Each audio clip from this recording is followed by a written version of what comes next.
If you are an African youth, listen to this very message. It is for you and it will help you.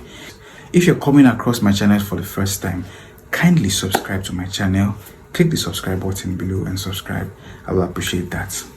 A lot of mosques and churches everywhere spread around Africa, and we keep building them, and we keep going to pray every Fridays and Sundays, praying to God, hoping that our problems will be solved. But yet, year by year, Africa remains the poorest continent in the world.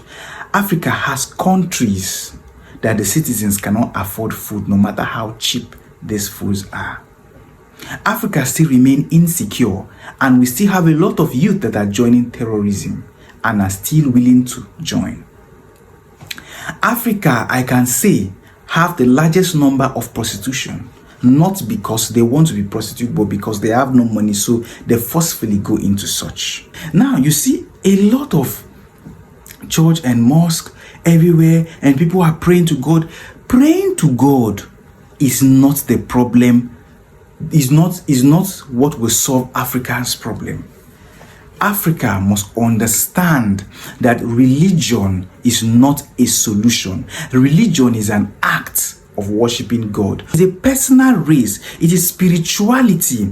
It does not have any economic value per se. It does not have any financial value per se. It has spiritual value, which is building you as a person. So therefore, if we want to make everybody have a better life, we don't need high numbers of churches and mosques. What we need is more places to work, where we can earn and others that are working will earn. That is reducing or completely eradicating joblessness and unemployment. This is what will be the solution for Africa. If prayer was the solution, going to mosque and church every year, by now we should be the best continent in the world.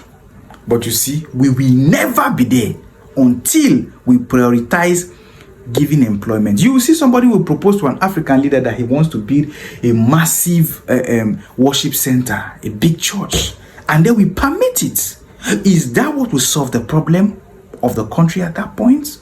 No. So why are you permitting it when you know that there is already an existing problem? This is the reason why you have so many fake pastors in Africa. Fake pastors, fake prophets, because they were not able to find a job. They now said God has called them. They now use that medium as con artists to extort from the people that believe in God. But I tell you that person that is preaching to you today, if he was in the UK, he will be working somewhere. He would not waste his time doing all those things that he's doing. He will not be a con artist in the name of the gospel.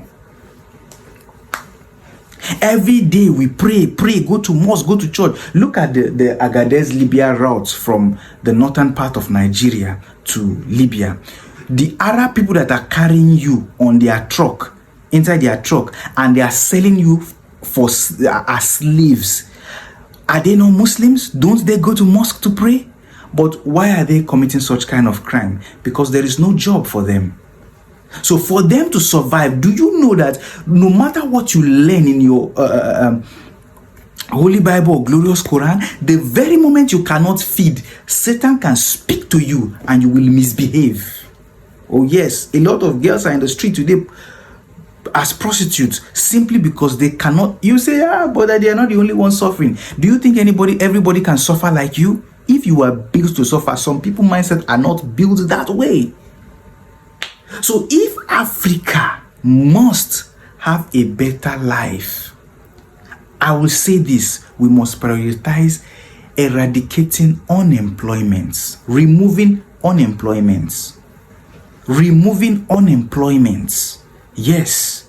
Prayer is not a solution at this point, because God has answered everything he needs to answer a long time ago. But we ourselves, we need, those that are occupying positions, we need to know that we must make the ground level for those that want to go into business, so that they can go into business, create employment, employ others, and everywhere goes well. You cannot see a US citizen taking another US citizen to Saudi Arabia and now selling him there as a slave or a sex slave or whatsoever for money. Why? Because he has job in his country. The other guy has job, so he will not see the reason to commit such crime. The other guy that he's selling will not even see the reason to follow him. But go in Nigeria, people are selling their brothers and sisters in Saudi Arabia for slave trade. And they will tell you that there's a job in Saudi. And these same people go to church. They pray. Fire prayer. Prayer will not solve our problems as it stands now as Africans. We must wake up and know that eradicating unemployment by creating more jobs will make us more holier than going to all our thousands and millions of churches and mosques for all kinds of prayers.